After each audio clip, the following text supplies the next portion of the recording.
Hello guys, it's me precious Pragna.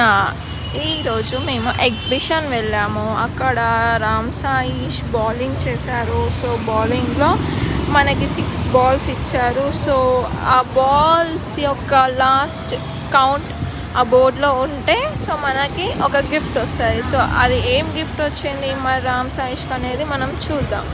Last వరకు wait చేసి చూద్దాం what surprise will get. Okay, చూద్దాము. Last wait and watch. అందులో మీరు ఏం గిఫ్ట్ వచ్చిందో గెస్ చేయండి, కామెంట్స్లో నాకు చెప్పండి. సో ఎవరు కరెక్ట్ గెస్ చేస్తారో చూద్దాం ఏం గిఫ్ట్ వచ్చిందో సాయిష్కి. Okay, so it's not number 2.